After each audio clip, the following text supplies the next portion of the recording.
నమస్కారం city morning bulletin కు స్వాగతం. ముందుగా ముఖ్యాంశాలు.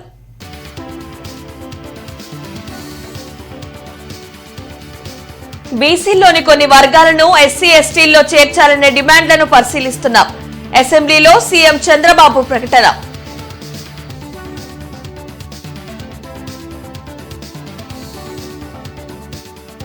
తిరుమల కల్తీ నెయ్యిపై అసెంబ్లీలో ఈరోజు చర్చ. కీలక ప్రకటన చేయనున్న ముఖ్యమంత్రి.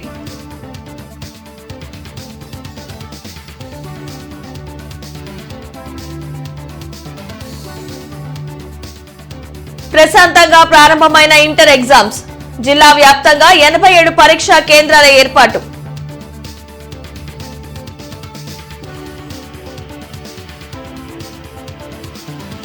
నా ఇంటిపై దాడికి చంద్రబాబు, లోకేష్ ఆదేశాలే కారణం. పోలీసులు నిర్వీర్యంగా ఎందుకు ఉన్నారో చెప్పాలన్న మాజీ మంత్రి అంబటి.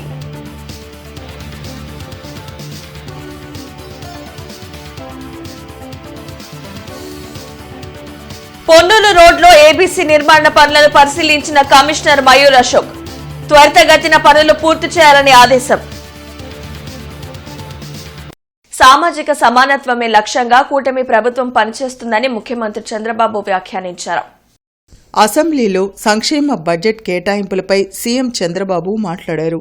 రాజకీయంగా కూడా వెనకబడిన వర్గాలకు ప్రాధాన్యత కల్పించేలా తీసుకుంటున్నామని స్పష్టం చేశారు. బడ్జెట్ కేటాయింపులను అమలు చేసేందుకు చిత్తశుద్దితో కృషి చేస్తామని చంద్రబాబు వివరించారు. P4 కార్యక్రమం ద్వారా ఆర్థిక అసమానతలను తొలగించడానికి చర్యలు తీసుకుంటున్నట్లు తెలిపారు. బీసీలకు 33% రిజర్వేషన్లు కల్పించేందుకు కమిషన్ వేసినట్లు వివరించారు. ఎస్సీ వర్గీకరణ తెచ్చి దామాషా ప్రకారం రిజర్వేషన్లు కల్పించిన ఘనత ఎన్డీఏ ప్రభుత్వానికే దక్కిందని సీఎం చెప్పారు. రాష్ట్ర పునర్నిర్మాణం చేస్తాం, సంక్షేమ కార్యక్రమాలు ఇస్తాం, అభివృద్ధి కార్యక్రమాలు చేసి ఆదాయాన్ని పెంచుతాం, ఎవ్వరికి ఇబ్బంది లేనటువంటి సుపరిపాలన ఇస్తామని చెప్పి ఆ రోజు చెప్పాం. దాని ప్రకారమే ఈరోజు ముందుకు పోతున్నాం. ఇంకొక పక్క అధ్యక్ష, ఒకసారి మనం ఆలోచించుకోవాల్సింది, నేను చాలాసార్లు చెప్పాను, P3 ద్వారా అంటే పబ్లిక్ ప్రైవేట్ పార్ట్నర్షిప్ ద్వారా ఈరోజు సంపద సృష్టించడానికి ముందుకు పోయాం. ప్రైవేట్ వ్యక్తులు వచ్చారు, రోడ్లు వేశారు, ఎయిర్పోర్ట్లు కట్టారు, ఇన్ఫ్రాస్ట్రక్చర్ పనులు చేశారు. దానివల్ల సంపద వచ్చింది, మెరుగైన సదుపాయాలు వచ్చాయి. కానీ ఆర్థిక అసమానతలు పెరిగాయి. దాన్ని దృష్టిలో పెట్టుకుని మనం P4 తీసుకొచ్చాం, పబ్లిక్ ప్రైవేట్ పీపుల్స్ పార్ట్నర్షిప్. ఇప్పటికీ 10 లక్షల బంగారు కుటుంబాలని 1 లక్ష మంది మార్గదర్శులు అడాప్ట్ చేసుకునే. తిరుమల లడ్డూ కల్తీ అంశంపై అసెంబ్లీ సాక్షిగా చర్చించాలని ప్రభుత్వం నిర్ణయించింది. ఈ రోజు దీనిపై చర్చించనున్నారు. ప్రశ్నోత్తరాల అనంతరం 0 అవర్ను రద్దు చేసి ఉదయం 10 గంటల 30 నిమిషాల నుంచి మధ్యాహ్నం 2 గంటల వరకు నెయ్యి కల్తీపై చర్చించాలని సీఎం చంద్రబాబు అధ్యక్షతన జరిగిన సమావేశంలో నిర్ణయించారు. 10 మంది కూటమి ఎమ్మెల్యేలు ఈ చర్చలో మాట్లాడనున్నారు. అనంతరం సీఎం చంద్రబాబు కల్తీ నెయ్యి అంశంపై కీలక ప్రకటన చేసే అవకాశం ఉంది. ఉగాదికి జాబ్ క్యాలెండర్ విడుదల చేస్తామని మంత్రి నారా లోకేష్ ప్రకటించారు. అసెంబ్లీ ప్రశ్నోత్తరాల్లో సభ్యులు అడిగిన పలు ప్రశ్నలకు ఆయన సమాధానమిచ్చారు. జాబ్ క్యాలెండర్లోని డీఎస్సీ పోస్టుల భర్తీని చేపట్టనున్నట్లు వివరించారు.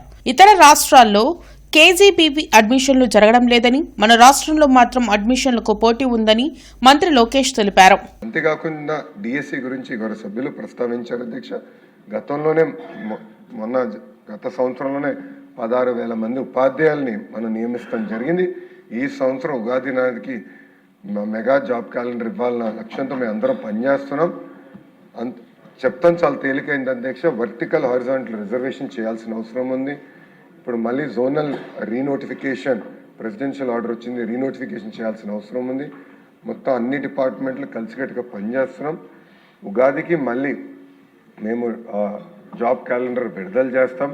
దాంట్లో ఉపాధ్యాయుల పోస్టులు కూడా ఉంటాయని గౌరవ సభ్యులు తెలియజేస్తున్నాం. ఇంటర్మీడియట్ పరీక్షలు ప్రశాంతంగా ప్రారంభమయ్యాయి. మార్చి 24 వరకు ఈ పరీక్షలకు జిల్లా వ్యాప్తంగా 87 ఎగ్జామ్ సెంటర్లను అధికారులు ఏర్పాటు చేశారు. ఉదయం 9 గంటల నుంచి మధ్యాహ్నం 12 గంటల వరకు పరీక్ష జరగనుంది. పరీక్షా కేంద్రాల వద్ద ఎలాంటి అవాంఛనీయ ఘటనలు జరగకుండా పగడ్బందీ చర్యలు చేపట్టారు. మాస్ కాపింగ్ జరగకుండా ప్రతి రూంలో సీసీ కెమెరాను ఏర్పాటు చేసి అధికారులు పర్యవేక్షించడంతో పాటు ఫ్లయింగ్ స్క్వాడ్, సిట్టింగ్ స్క్వాడ్లను నియమించారు.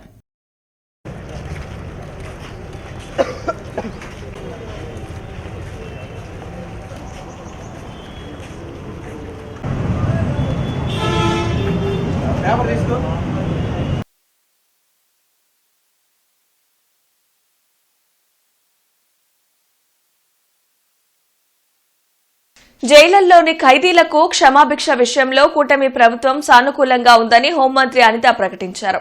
జైళ్లు సంస్కరణల చట్టం సవరణపై అసెంబ్లీలో హోంమంత్రి అనిత బిల్లును ప్రవేశపెట్టారు. ఈ సందర్భంగా ఆమె మాట్లాడుతూ ఖైదీలు జైల్లో ఉండి చదువుకునేలా అవకాశాలను మెరుగుపరుస్తున్నట్లు చెప్పారు.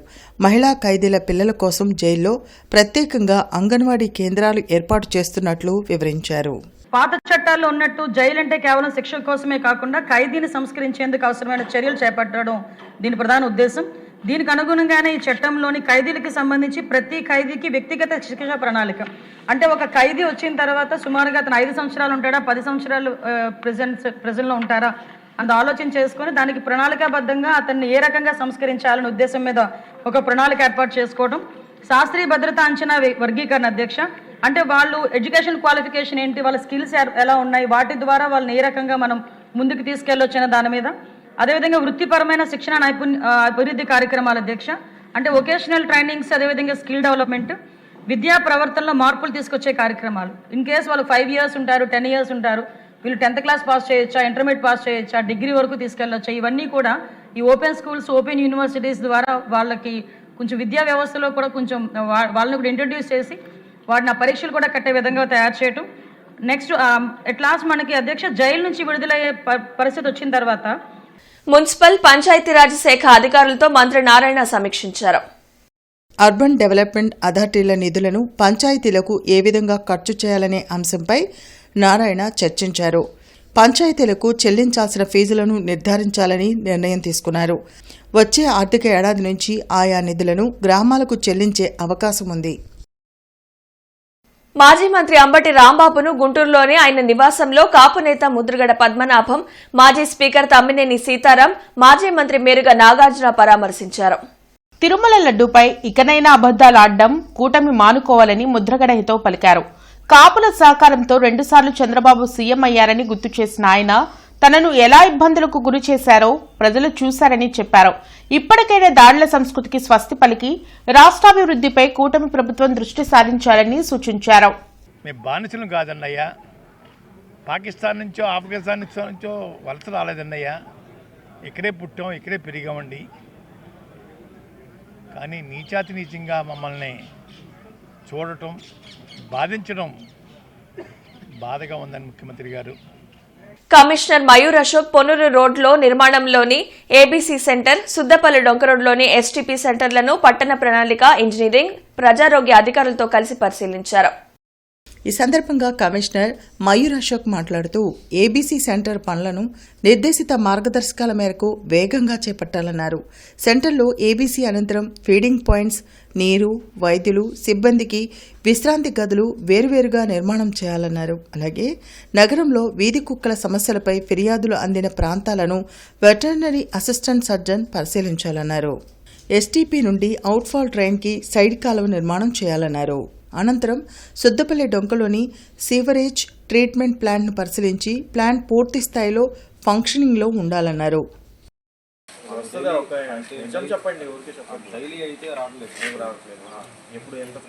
మామూలుగా అయితే ఒక రోజు అయితే 4000 లీటర్స్ వస్తాయి, అట్లా వస్తాయి సార్.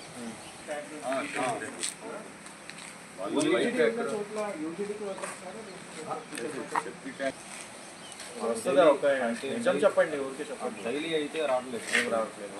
ఎప్పుడు ఎంత ఫ్రీక్వెంట్? మామూలుగా అయితే ఒక రోజు అయితే 4000 లీటర్స్. జిల్లా ఎస్పీ కార్యాలయంలో ప్రజా సమస్యల పరిష్కార వేదిక కార్యక్రమం జరిగింది. జిల్లా నలుమూల నుండి విచ్చేసిన బాధితులు తమ సమస్యలు పరిష్కరించాలంటూ ఎస్పీ కార్యాలయంలో అధికారులకు వినతులిచ్చారు. ప్రతి సోమవారం ఎస్పీ కార్యాలయంలో నిర్వహించే ప్రజా సమస్యల పరిష్కార వేదికకు బాధితులు భారీగా తరలివచ్చారు. ఫిర్యాదులను పోలీసు ఉన్నతాధికారులు స్వీకరించారు. దేవస్థానం స్థలాన్ని ఆక్రమించుకోవాలని కొందరు వ్యక్తులు సంపత్ నగర్లోని శ్రీకాశీ అన్నపూర్ణేశ్వరి అమ్మవారి దేవాలయ ప్రాంగణంలో దేవతామూర్తుల విగ్రహాలు ధ్వంసం చేశారని ఆలయ కార్యదర్శి వెంకట కుమార్ ఫిర్యాదు చేశారు. ఇదిలా ఉంటే 2015లో విగ్రహాలు ధ్వంసం చేస్తే నిందితులపై ఇంతవరకు చర్యలు తీసుకోలేదని ఆవేదన వ్యక్తం చేశారు.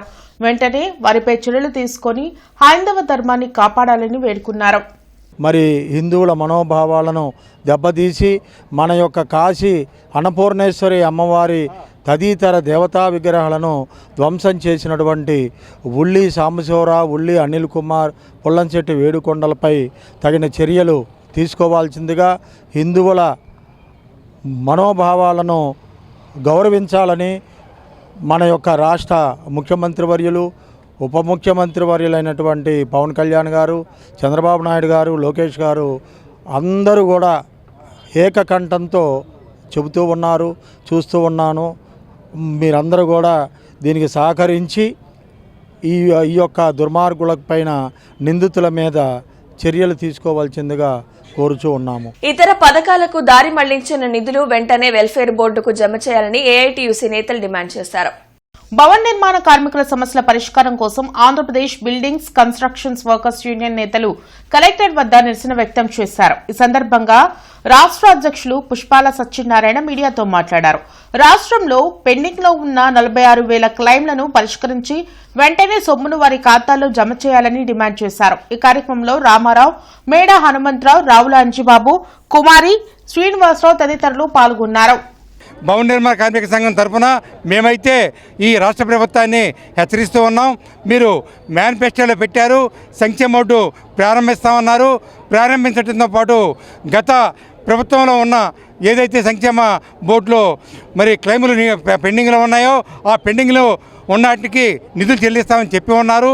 మరి ఆ చెప్పిన ప్రకారం పెండింగ్ క్లెయిమ్లు ఇవ్వాలి. అలాగే తెలంగాణలో మాదిరి మన సంక్షేమ బోర్డులో కూడా ఎవరైనా ప్రమాదవశాత్తు మరణిస్తే 10 లక్షల రూపాయలు ఇవ్వాలని. తన ఇంటిపై 7 గంటల పాటు దాడి జరిగినా పోలీసులు నిర్వీర్యంగా ఉన్నారంటే కారణం సీఎం చంద్రబాబు, మంత్రి లోకేష్ అని మాజీ మంత్రి అంబటి రాంబాబు ఆరోపించారు.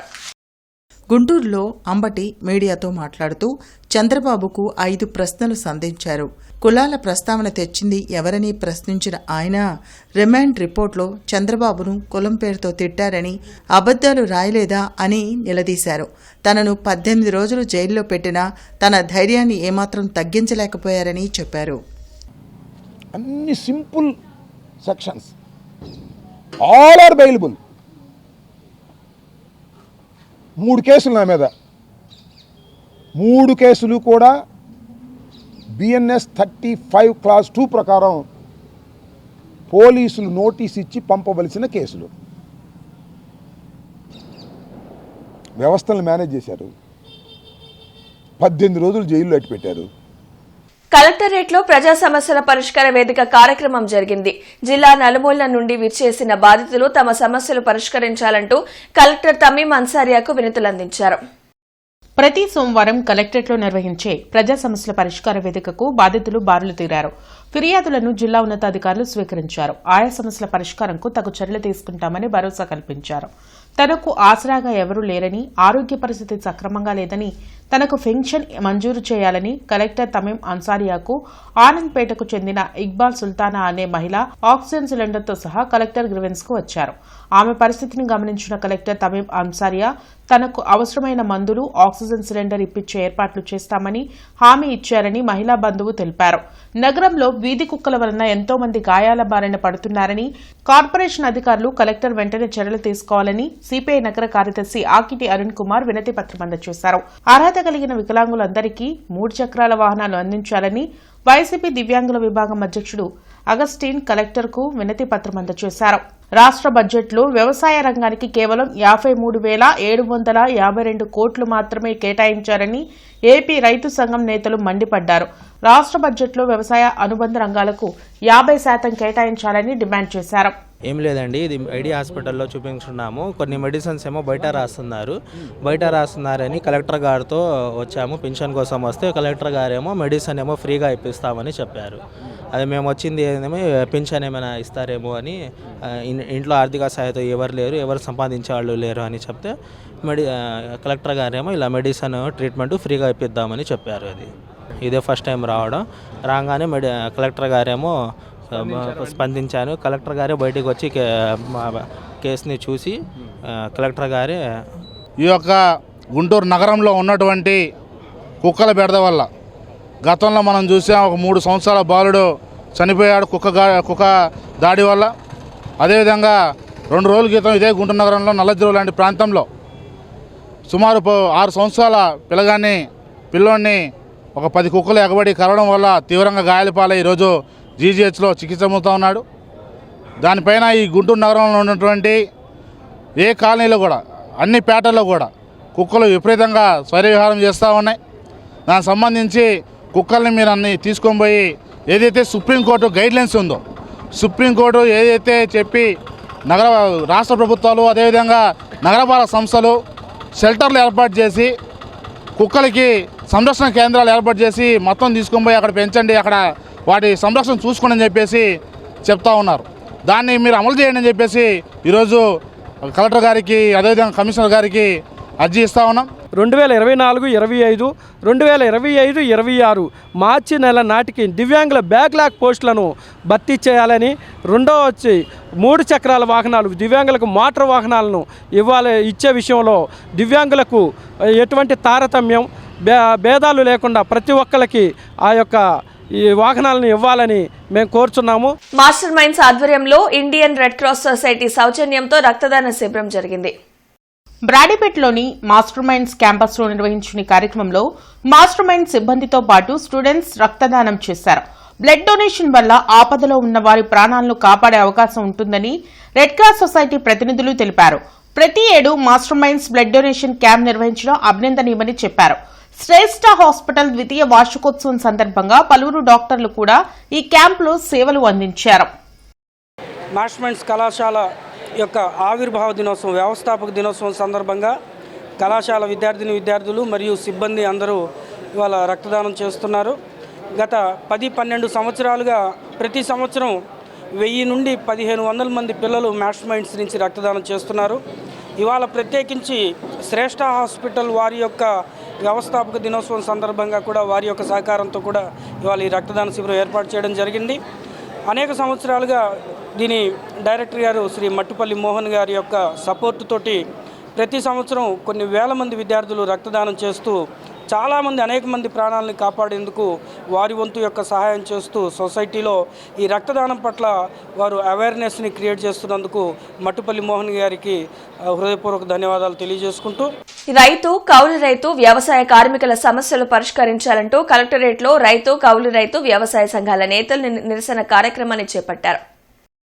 అన్నదాత సుఖీభవ పథకాన్ని కౌలు రైతులకు అమలు చేయాలని కౌలు రైతు సంఘం జిల్లా ఉపాధ్యక్షులు పాసం రామారావు డిమాండ్ చేశారు. కలెక్టరేట్లో జరిగిన నిరసన సందర్భంగా ఆయన మీడియాతో మాట్లాడారు. జిల్లాలో అర్హులందరికీ ఇళ్ల స్థలాలు, ఇళ్ల పట్టాలు ఇవ్వాలని కోరారు. మహాత్మాగాంధీ జాతీయ గ్రామీణ ఉపాధి హామీ చట్టాన్ని పేరు మార్చకుండా లోపాలను సరిదిద్ది పటిష్టంగా అమలు చేయాలని విజ్ఞప్తి చేశారు. లేకుంటే పెద్ద ఎత్తున ఉద్యమం చేస్తామని హెచ్చరించారు. ఈ కార్యక్రమంలో ఈమని అప్పారావు, సాంబిరెడ్డి తదితరులు పాల్గొన్నారు. తెలుగుదేశం ప్రభుత్వం అధికారంలోకి రాకముందు మేము వస్తే యజమాని సంతకంతో నిమిత్తం లేకుండా బ్రహ్మాండంగా అందరికీ మేము గుర్తింపు కార్డులు ఇస్తాం, పంట రుణం ఇస్తామని చెప్పారు. ఇప్పటికి 2 ఏళ్ళు కావస్తుంది, ఏమీ లేదు. మళ్ళీ పంట సీజన్ కూడా వస్తూ ఉంది. కాబట్టి కౌలు రైతులందరినీ CCRC కార్డులు ఇచ్చి వాళ్ళందరికీ గుర్తింపు కార్డులు ఇచ్చి పంట రుణాలు ఇవ్వాలనేటువంటి డిమాండ్. అదేవిధంగా అన్నదాత సుఖీభవ పెట్టారు, మంచిదే. అన్నదాత సుఖీభవాలు ఎవరికి ఇవ్వాలి? పంటలు సాగు చేసేటువంటి రైతులకు ఇవ్వాలి. మీరు ఎవరికి ఇస్తున్నారు? సాగు చేయకుండా ఉన్నటువంటి వాళ్ళకి ఇస్తున్నారు, భూ యజమానికి ఇస్తున్నారు. కాబట్టి 100% భూమిని సాగు చేస్తున్నటువంటి కౌలు రైతులకు కూడా అన్నదాత సుఖీభవ ఇవ్వాలనేటువంటిది 2వ డిమాండ్. 3వది ప్రధానమైనటువంటి డిమాండ్ ఏంటంటే మహాత్మా గాంధీ జాతీయ గ్రామీణ ఉపాధి హామీ చట్టం అని ఉంది. బీజేపీ ప్రభుత్వం మహాత్మా గాంధీని తీసేశారు, ఆయన పేరు కూడా వినపడకూడదని చెప్పేసి అనుకుంటున్నారు. తీసేశారు. కానీ ఈరోజు విచిత్రం ఏంటంటే రాష్ట్రాల మీద భారాలు పడే విధంగా ఆ చట్టాన్ని రూపొందించారు. ఇంతకుముందు 10% రాష్ట్ర ప్రభుత్వాలు, 90% కేంద్ర ప్రభుత్వం పెట్టుకునేది. ఇప్పుడు 40% రాష్ట్ర ప్రభుత్వాలు, అదేవిధంగా 60% కేంద్ర ప్రభుత్వం పెట్టుకుంటుంది. దాదాపుగా 4000 కోట్ల రూపాయలు అదనంగా భారం పడతా ఉంది. ఎందుకు పడాలని చెప్పేసి మేము అడుగుతా ఉన్నాం.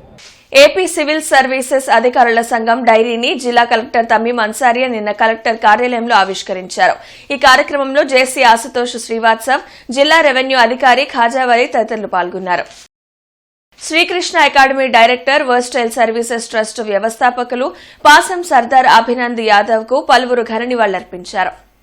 వర్స్టైల్ సర్వీసెస్ ట్రస్ట్ చైర్మన్ పాసం శ్రీకృష్ణ దేవరాయ యాదవ్ మాట్లాడుతూ తాత సర్దార్ పాసం వెంకటేశ్వరరావు యాదవ్, తండ్రి పాసం రవీంద్ర యాదవ్ నుంచి వచ్చిన సేవాభావ సంకల్పాలను అందిపుచ్చుకుని వారి ఆశయాలతో ఉన్న మీ రూపం ఎప్పటికీ చిరస్మరణీయం, మీ స్మృతి శాశ్వతం, మీ కీర్తి అజరామరం.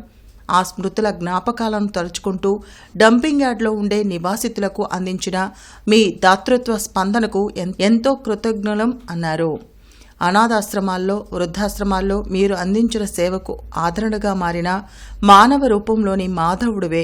పాఠశాలలో విద్యార్థులకు, వారి తల్లిదండ్రులకు ధైర్యం నింపిన మీరు పేద పిల్లల చేతిలో పాఠ్యపుస్తకాలు పెట్టి వారిని వారి కలల వైపు మలచిన మార్గదర్శిగా, ఉచిత బోధనా విద్యతో ఎన్నో కుటుంబాల భవిష్యత్తు మలచిన విద్యామూర్తిగా నిలిచారని బీసీ మహాజన రాష్ట్ర అధ్యక్షులు ఉగ్గం సాంబశివరావు యాదవ్ అన్నారు.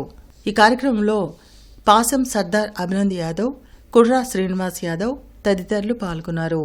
ఈ రోజుల్లో పిల్లలు తండ్రి తాతలు ఏమి ఇచ్చారు, ఎంత ఆస్తి ఇచ్చారని పంచుకునే దగ్గర ఇల్లు ఇవ్వలేదని తండ్రి చనిపోతే కూడా రాకుండా ఉన్నటువంటి కొడుకులు ఉన్నటువంటి ఈ సమాజంలో మరి ఇలాంటి బిడ్డల్ని కన్నందుకు వెంకటరత్నం ఆంటీ నిజంగా మీరు ధన్యులు.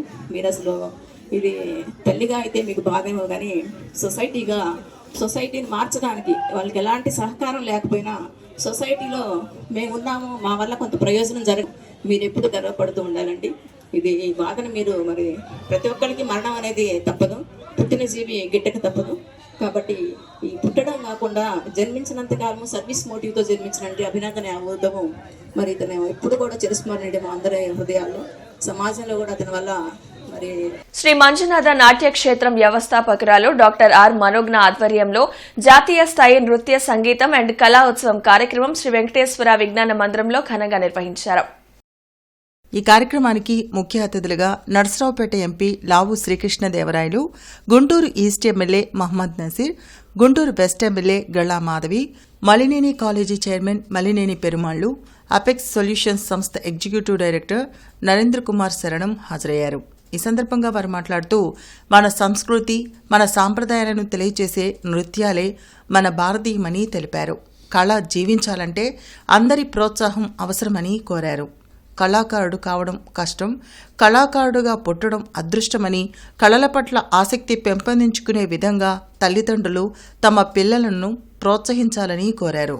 మన భారతీయ సాంస్కృతిక సాంప్రదాయ కళలను ప్రోత్సహిస్తూ జీవం పోస్తున్న రాజుపాలెం మనోజ్ఞ, ప్రదీప్లకు అభినందనలు తెలిపారు.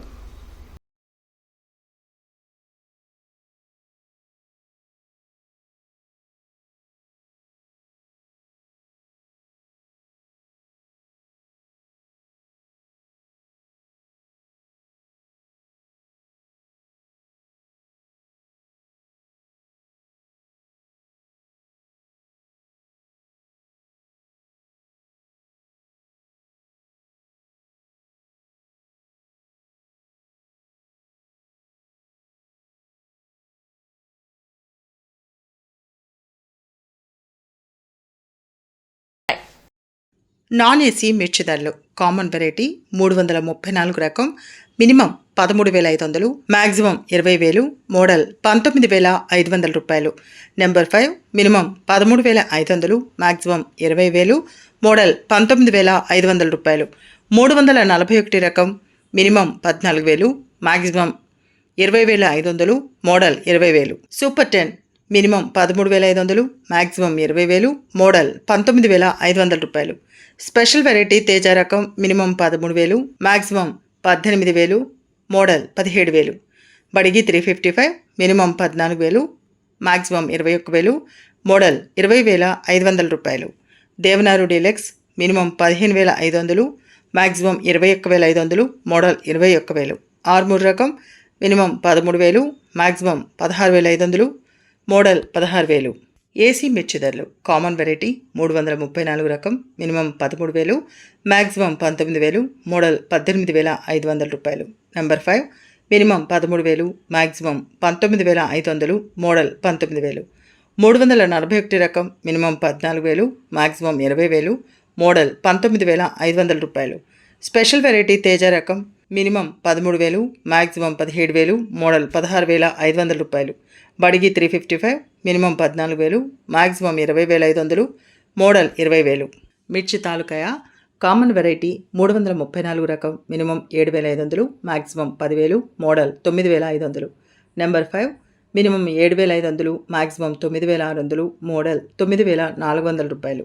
341 రకం మినిమం 8,000, మ్యాక్సిమం 11,000, మోడల్ 10,500 రూపాయలు. స్పెషల్ వెరైటీ తేజ రకం minimum 7,500, maximum 9,300, model 9,000. Byadgi minimum 8,500, maximum 10,000, model 9,500 రూపాయలు. ఈ వార్త ఇంతటితో సమాప్తం. నమస్కారం.